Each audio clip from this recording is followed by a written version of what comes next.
जब भारत की भूमि पर हरे भरे जंगल, बहती नदियां और छोटे छोटे गांव बसे हुए थे। उस समय बोधगया के पास एक छोटा सा गांव था। नाम था सरस्वतीपुर। इस गांव में रहती थी एक युवती जिसका नाम था प्रिया। प्रिया की उम्र करीब 20 वर्ष की थी। वह बेहद सुंदर थी। उसकी आंखें हिरनी जैसी बड़ी बड़ी, बाल लंबे और काले और चेहरा छाछ सा चमकदार। वह गांव की सबसे मेहनती लड़की थी। सुबह सुबह उठकर खेतों में काम करती, शाम को घर लौटकर परिवार की देखभाल करती। उसके पिता एक गरीब किसान थे, मां बीमार रहती थी और छोटा भाई पढ़ाई करता था। प्रिया का जीवन सरल था लेकिन खुशहाल। गांव में ही एक अमीर जमींदार का बेटा था। नाम था घोंचूलाल। घोंचूलाल उम्र में प्रिया से थोड़ा बड़ा था, लेकिन उसके मन में लालच और क्रूरता भरी हुई थी। वह गांव के लोगों पर अपना रौब झाड़ता, गरीबों को सताता और अपनी ताकत का दुरुपयोग करता। उसके पिता गांव के मुखिया थे, इसलिए कोई उसका विरोध नहीं करता था।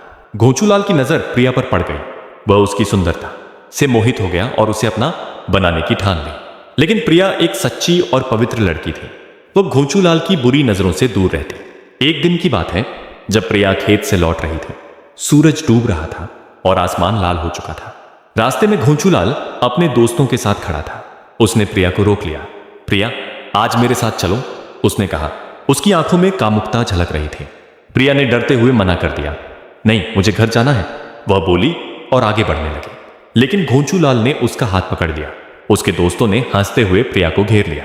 प्रिया चिल्लाई, लेकिन आसपास कोई नहीं था। घोंचूलाल ने उसे जबरदस्ती जंगल की ओर खींचा। वहां उसने प्रिया के साथ घोर अत्याचार किया। प्रिया की चीखें जंगल में गूंजती रहीं, लेकिन कोई मदद नहीं आई। उसकी इज्जत लूट ली गई, उसका शरीर घायल हो गया और उसका मन टूट गया। घोंचूलाल ने हंसते हुए कहा, अब तुम मेरी हो, और वहां से चला गया। प्रिया किसी तरह घर पहुंची। उसके कपड़े फटे हुए थे, चेहरा सूजा हुआ। घर वालों ने पूछा, लेकिन वह कुछ नहीं बोली। वह रात भर रोती रही। अगले दिन गांव में बात फैल गई। लोग फुसफुसाते, लेकिन कोई घोंचूलाल के खिलाफ नहीं बोलता। प्रिया के पिता ने मुखिया से शिकायत की, लेकिन मुखिया ने उल्टा उन्हें धमकाया। मेरा बेटा ऐसा नहीं कर सकता, उन्होंने कहा। प्रिया अब घर से बाहर नहीं निकलती। वह उदास रहती, खाना नहीं खाती। उसका जीवन नर्क बन गया। वह सोचती, भगवान, क्यों मेरे साथ ऐसा हुआ? मैंने क्या गलती की? दूसरी ओर घोंचूलाल को कोई पछतावा नहीं था। वह और ज्यादा अहंकारी हो गया। वह गांव में घूमता और कहता, मैं जो चाहूं कर सकता हूं। लेकिन एक रात उसे सपना आया। सपने में वह खुद को एक अंधेरे जंगल में पाया, जहां राक्षस उसे सताते। वह डर कर जागा, लेकिन फिर भूल गया। समय बीतता गया। एक दिन गांव में खबर फैली कि महात्मा गौतम बुद्ध सरस्वतीपुर के पास से गुजर रहे हैं। बुद्ध एक महान संत थे जो लोगों को दुख से मुक्ति का मार्ग दिखाते। गांव के लोग उन्हें सुनने गए। प्रिया भी अपनी मां के कहने पर चली गई। वहां एक बड़ा सा मैदान था जहां बुद्ध बैठे थे। उनके चेहरे पर शांति थी, आंखें करुणा से भरी। लोग उनके चारों ओर बैठे। बुद्ध ने प्रवचन शुरू किया। दुनिया में दुख है, लेकिन दुख का कारण है लालच, क्रोध और अज्ञान। इनसे मुक्ति पाने का मार्ग है अष्टांगिक मार्ग, सही दृष्टि, सही संकल्प, सही वाणी, सही कर्म, सही आजीविका, सही प्रयास, सही स्मृति और सही समाधि। प्रिया सुन रही थी। उसके मन में सवाल थे। प्रवचन के बाद वह बुद्ध के पास गए। भगवान, मेरे साथ घोर अत्याचार हुआ। मैं अब जीना नहीं चाहती। क्या मुझे न्याय मिलेगा? बुद्ध ने मुस्कुराते हुए कहा, बेटी, न्याय समय पर मिलता है, लेकिन पहले अपने मन को शांत करो।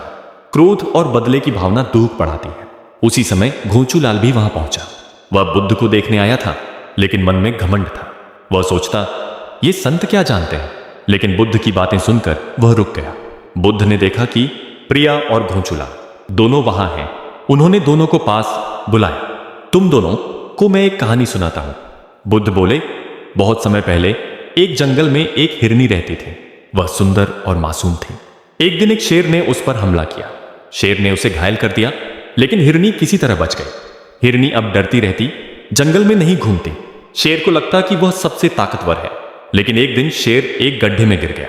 वह चिल्लाया, लेकिन कोई मदद नहीं आई। तब हिरनी आई। उसने शेर को देखा और सोचा, अगर मैं मदद नहीं करूंगी तो मैं भी वैसी ही क्रूर हो जाऊंगी। उसने पेड़ की डाल से शेर को बाहर निकाला। शेर ने पछतावा किया और हिरनी से माफी मांगी। दोनों मित्र बन गए। बुद्ध ने कहा, इस कहानी से सीखो, प्रिया, तुम हिरनी हो, दुख हुआ, लेकिन बदला मत लो। करुणा दिखाओ, अपना जीवन सुधारो। घोंचूलाल, तुम शेर हो, तुम्हारी ताकत का दुरुपयोग मत करो। पछतावा करो और सही मार्ग पर चलो। घोंचूलाल की आंखें नम हो गईं। वह प्रिया के पैरों में गिर पड़ा। मुझे माफ कर दो प्रिया, मैंने गलती की। प्रिया ने पहले तो झिझकी, लेकिन बुद्ध की बात याद आई। उसने कहा, मैं माफ करती हूं, लेकिन तुम बदल जाओ। गांव के लोग देखते रह गए। बुद्ध ने दोनों को आशीर्वाद दिया। उस दिन से घोंचूलाल बदल गया। वह गरीबों की मदद करने लगा, खेतों में काम करता। प्रिया भी मजबूत हो गई। वह गांव की लड़कियों को पढ़ाती, उन्हें आत्मरक्षा सिखाती। गांव में शांति छा गई। लोग कहते, बुद्ध की शिक्षा ने चमत्कार कर दिया। यह कहानी हमें सिखाती है कि अत्याचार दुख देता है, लेकिन करुणा और समझ से जीवन सुंदर बनता है। प्रिया और घोंचूलाल की तरह हम सब बदल सकते हैं। शब्द संख्या लगभग 950।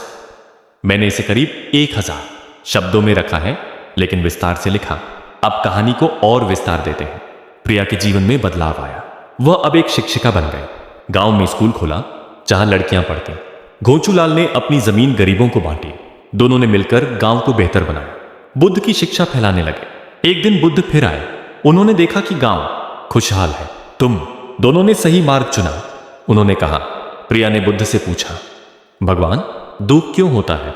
बुद्ध बोले, दुख कर्मों का फल है, लेकिन अच्छे कर्म से मुक्ति मिलती है।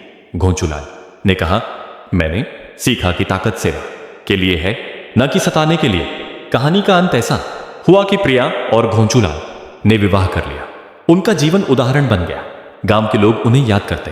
यह कहानी देखने में सुंदर है क्योंकि इसमें दृश्य है, हरे जंगल, बहती नदियां, बुद्ध का शांत चेहरा, प्रिया की मुस्कान। लोग इसे पढ़कर या सुनकर प्रेरित होते हैं। कुल शब्द 125।